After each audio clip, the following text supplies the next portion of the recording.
Namasté mes flammes, j'espère que vous allez bien. Aujourd'hui, je vous propose une vidéo que la source m'a demandé de faire sur les enfants flammes jumelles. Alors, qu'est-ce que c'est que les enfants flammes jumelles déjà? Déjà, c'est nos enfants, nous qui sommes flammes jumelles. C'est des êtres hypersensibles. Alors, j'ai pris des notes pour les décrire, pour vous donner un peu les infos que la source m'a donné, m'a envoyé. Déjà, nos enfants sont tous des âmes pures quand ils naissent. Contrairement à nous, enfants qu'on peut appeler indigo, qu'on a souvent appelé indigo, les enfants de même nom, on les appelle souvent enfants cristal ou enfants arc-en-ciel. Et ces enfants-là, pourquoi on les appelle souvent enfants cristal? Parce que tout simplement, ils naissent avec l'âme pure. Ils naissent alors que contrairement qu'avant, les chakras, quand on s'est éveillé au fur et à mesure, au début, on n'avait que le chakra, l'enfant qui naissait, un nourrisson avec que le chakra racine qui était éveillé, et après petit à petit il s'ouvrait petit à petit. Là, nos enfants quand ils naissent, ils ont tous les chakras d'éveillés, et automatiquement, de par notre attitude, ou de par ce qu'ils vivent, ou de par comment ils naissent, ils se referment automatiquement, et c'est là que les problèmes arrivent. Alors pour les féminines, souvent on a eu des enfants avec des pervers narcissiques, par exemple, et on a voulu les surprotéger, ces enfants-là, parce qu'on l'a senti. Les féminines ont senti, on a senti que ces enfants étaient particuliers, quel que soit l'enfant. On peut en avoir un, on peut en avoir trois, on peut en avoir quatre. Chaque enfant est particulier, de par son tempérament, de par sa façon d'être. Il y a pas mal d'infos, ça fuse, j'en ai mal à la tête, vraiment. La source vous dit que c'est très important de protéger ces enfants aujourd'hui, parce qu'ils sont tous en souffrance, tous, quoi qu'il arrive, ils sont tous en souffrance, parce que ils ont des valises qu'ils ont sur les épaules, qui sont trop lourdes à porter pour eux. Quand ils sont nés, comme je vous ai dit, ces enfants, ils sont nés avec l'âme pure, ils sont nés avec plein d'espoir, avec plein de rêves, avec plein d'envie, et ils s'étaient ancrés en eux. C'est-à-dire que quand ils sont nés, du fait qu'ils avaient tous les chakras ouverts, ils savaient qui ils étaient, ce qu'ils devaient faire et comment ils devaient faire. Alors vos enfants, quand ils sont nés, ils ont pu vous surprendre de par leur attitude, de par leur façon de vous regarder. Moi, je me souviens que ma fille, quand elle est née à la maternité, elle venait de naître, elle ne me lâchait pas du regard, n'importe où j'allais, et puis elle me regardait fixement. C'est des enfants qui sont... c'est le regard. Ils n'ont pas besoin de parler, ces enfants-là. Ils n'ont pas besoin d'exprimer. C'est le regard. Et avec le regard, tout passe, tout communique. Et en fait, quand vous êtes face à ce nourrisson que vous voyez pour la première fois, qui vous regarde, au début, ça peut être violent, parce que on a l'impression qu'on est jugé, qu'on est mis à nu. Mais c'est simplement parce que l'enfant nous découvre avec ses yeux sont vraiment le reflet de son âme. Et ses yeux se voilent quand ils voient leur mère souffrir, par exemple, ou bien avant aussi, ils le ressentent. Quand ils voient un père dysfonctionnel qui ne fait pas les choses pour lui. Alors, un enfant cristal ou un enfant flamme jumelle va pas juger son parent. Par contre, un enfant flamme jumelle va porter un jugement. C'est pas pareil. Un enfant flamme jumelle, comme nous, pour le bien de notre enfant, on lui dit ce qu'il doit faire, l'enfant flamme jumelle se permet la même chose. Alors ça peut faire mal quand un gamin de 7 ans vous dit tu devrais faire ça, mais il faut les écouter aussi, c'est important. Vos enfants, quand ils sont nés, ils étaient souriants, les yeux pétillants, prêts à tout, très précoces souvent. Ils étaient... on sentait leur force, on sentait leur puissance. Et puis petit à petit, elle s'est éteinte, cette puissance. Petit à petit, on a perdu cet enfant sacré qu'on a senti pour les femmes naître en nous, grandir en nous, pour les hommes quand l'enfant est né, le premier contact dans les bras, sentir cet enfant sacré. Et je dis enfant sacré, je ne dis pas que enfant sacré dans le sens justement psychologique qu'on peut dire. Et justement, on tape dans l'enfant sacré quand justement on sent qu'il est si spécial, notre enfant. Alors oui, bien sûr, tous les enfants pour toutes les mères et tous les pères sont spéciaux. Mais là, je parle de ce sentiment de force, cette sensation de force, cette sensation de... Quand il vous regarde, votre enfant, même à la naissance, il sait tout. Il sait tout. Et en fait, quand il commence à s'éteindre de par ce qu'il voit, de par l'école aussi, quand il va à l'école, c'est violent pour un enfant flamme jumelle parce que c'est un hypersensible du fait qu'il a tous les chakras qui sont ouverts. C'est un hypersensible, il réceptionne et comme il ne sait pas gérer, parce qu'il est quand même jeune, il n'a pas le mental qui est pour, il y a un dysfonctionnement qui se crée. Et le mental qui est en bataille avec l'âme, qui veut vivre, mais le mental qui lui montre qu'il ne peut pas, parce que le monde extérieur ne le lui accorde pas, parce qu'il n'a pas le droit, parce que ses parents ne le lui permettent pas d'être en paix, parce que c'est ça qu'un enfant flamme jumelle veut, il veut être en paix. Et pour être en paix, il veut que nous soyons en paix. Et pour que nous soyons en paix, maintenant nous le savons, il faut faire les choses pour le bien de notre âme. Et l'enfant flamme jumelle, il a tout compris. L'enfant flamme jumelle, il est sûr, il sait ce qu'il veut. Sauf qu'il ne peut pas faire ce qu'il veut parce qu'il est bloqué par nos démons, j'ai envie de dire.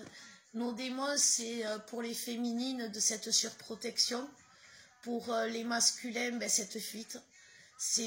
Alors c'est jamais drôle pour un enfant de voir une figure paternelle se barrer tous les 4 matins pour X ou Y raison. C'est un sentiment d'insécurité, c'est un sentiment d'injustice. Et puis surtout, cet enfant voit ce parent se détruire. Et ça, c'est quelque chose que l'enfant ne supporte pas. Et comme je vous disais, il ne juge pas, il porte un jugement simplement. Pareil pour la féminine qui veut absolument surprotéger cet enfant et qui fait tout et n'importe quoi d'ailleurs. Et du coup, l'enfant est plus ingrat avec un parent féminin parce que comme le parent féminin fait tout et n'importe quoi pour le protéger, l'enfant flamme jumelle voit le n'importe quoi. Il ne voit pas le tout. Et donc tout ça, ça va se traduire par différentes manières. Ça va se traduire physiquement, ça va se traduire souvent par des problèmes de peau, de psoriasis, d'eczéma, de tout ce qui touche la peau. Ça peut se transmettre, ça peut se transcrire aussi par le système nerveux. Tout ce qui est système nerveux, ça peut être des problèmes de croissance, ça peut être des problèmes au niveau de l'équilibre émotionnel, mais par rapport aux colères. Vous voyez ce que je veux dire? C'est un enfant qui peut être violent. Voilà, c'est ça, qui est un problème... un problème comme ça peut se traduire aussi par des enfants violents. Après, bien sûr, il y a tout ce qui est charge émotionnelle. De toute façon, tout ce qui est émotionnel va se traduire physiquement et psychologiquement. Donc, tout est lié. Donc, ces enfants, à l'heure d'aujourd'hui, qu'ils soient petits ou qu'ils soient dans l'âge adulte, ont un dysfonctionnement. Ils avancent bien, on est fiers d'eux. Et on peut être fier d'eux parce que avec tout ce qui supportent comme poids sur les épaules, ils ont de la chance d'avancer. Et pour ceux qui sont bloqués, qui ne peuvent pas avancer, eh bien, je vous promets, il ne faut pas les accabler parce que c'est nos valises qui portent, c'est nos émotions qui portent, parce qu'ils ressentent tout, ils absorbent tout.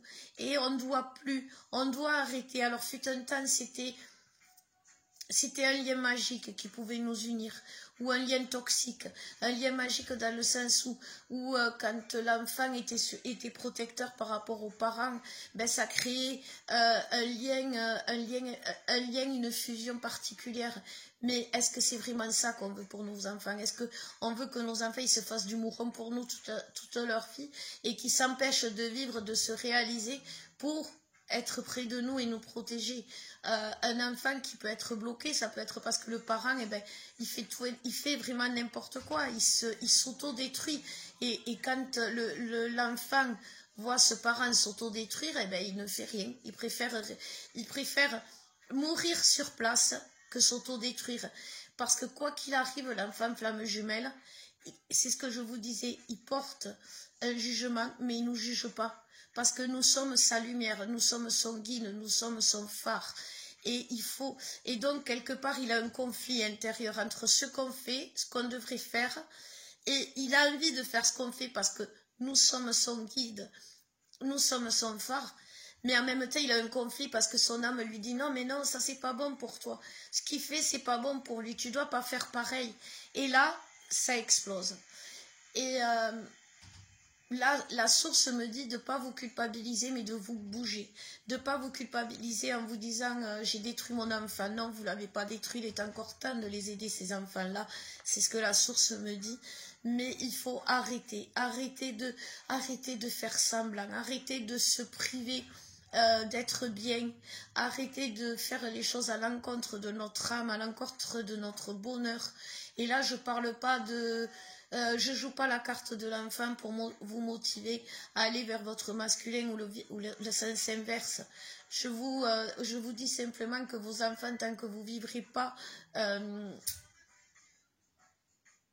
correctement, correctement, c'est-à-dire quand vous ne vivrez pas selon vos besoins propres, selon vos avis propres, ils ne seront jamais heureux, vos enfants, ils auront toujours un dysfonctionnement, ils seront toujours malades, ils auront toujours quelque chose qui conque.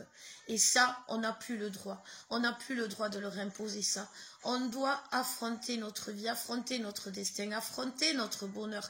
Parce que ce n'est pas le pire qui nous attend, c'est le meilleur. Alors il faut arrêter de nous mettre nos doutes, nos illusions. Il faut être fort comme ces enfants-là qui se battent malgré le poids qu'ils ont sur les épaules pour vivre, pour survivre.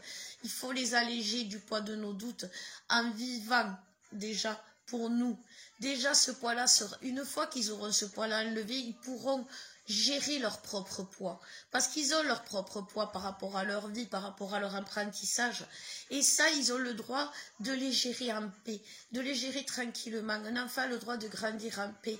Un enfant est une rose qu'on protège. Un enfant est une rose qu'on ne maltraite pas, qu'on met au plus bel endroit dans son jardin secret. Et ça, c'est ce que la source nous demande. C'est vraiment... Je vous promets, mes flammes, c'est vraiment important. J'ai des frissons, j'ai des larmes aux yeux quand je vous parle de ça. Parce que quand je vois certains comportements, quand je vois qu'il y a des masculins, disons le mot, qui rejettent leur enfant, ou qui ont une attitude on est des parents, on doit montrer l'exemple. Et si on montre mal l'exemple, si on fait n'importe quoi, si on a un enfant qui ne va pas, on peut s'en prendre qu'à soi. C'est vraiment le message de la source.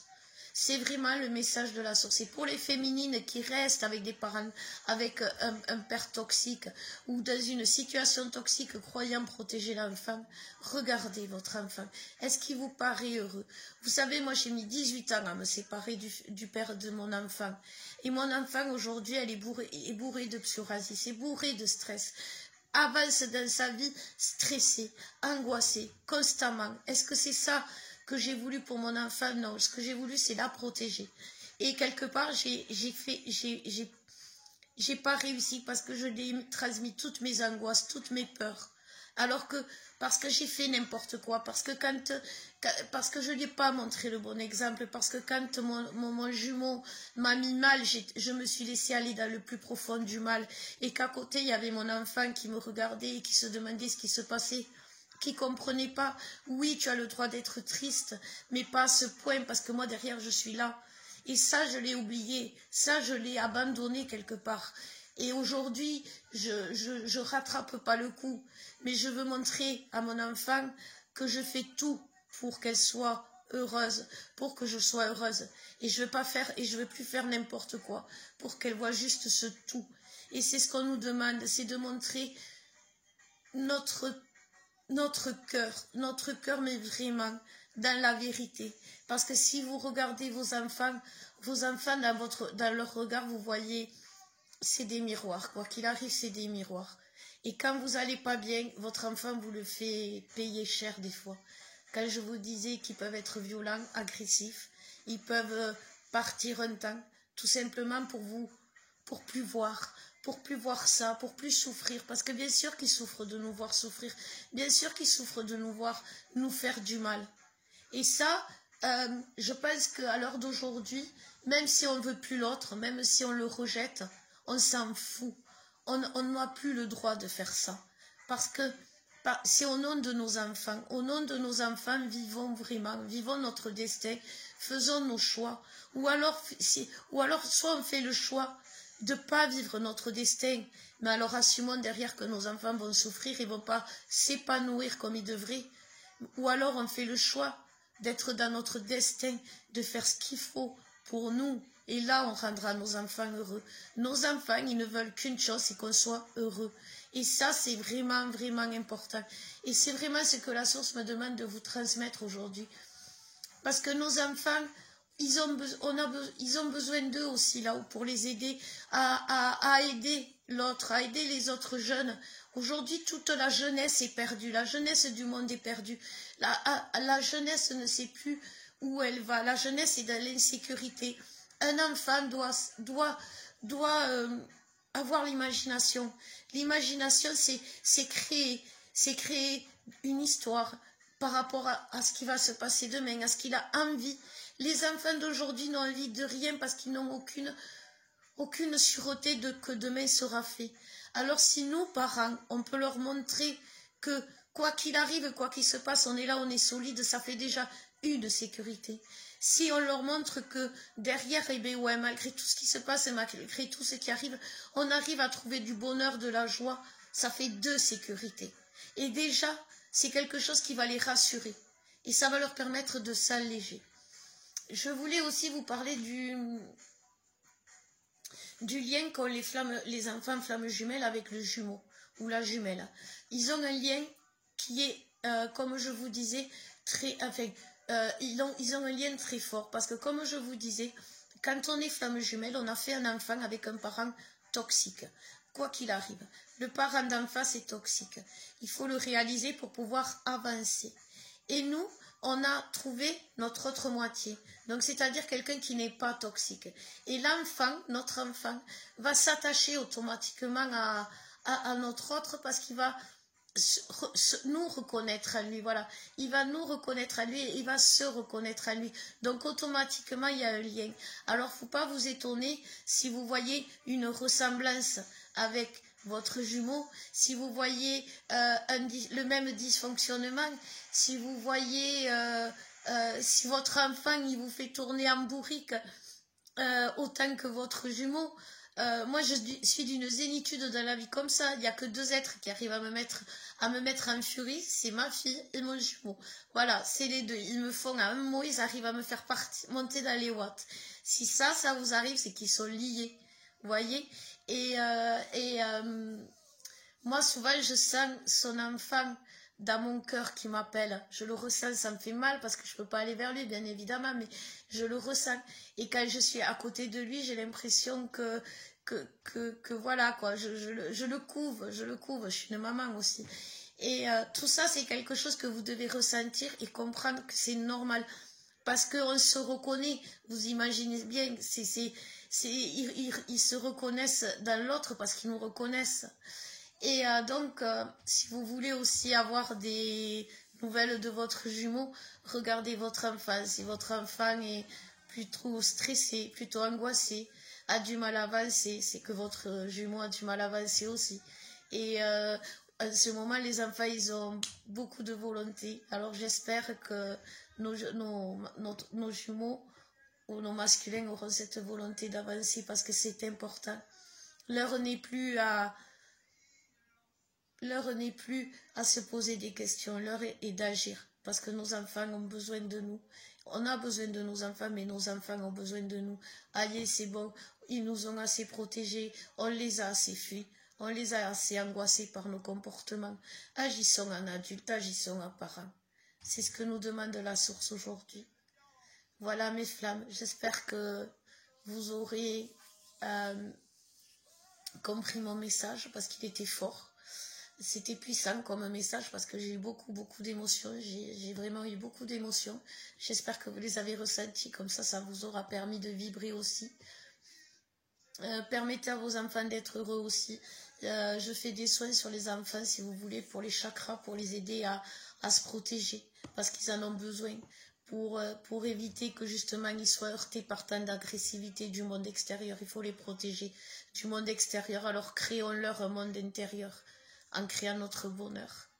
Voilà mes flammes, avant que je m'effondre en larmes, je vous envoie plein de bisous, je vous aime, et aimons nos enfants, s'il vous plaît, merci.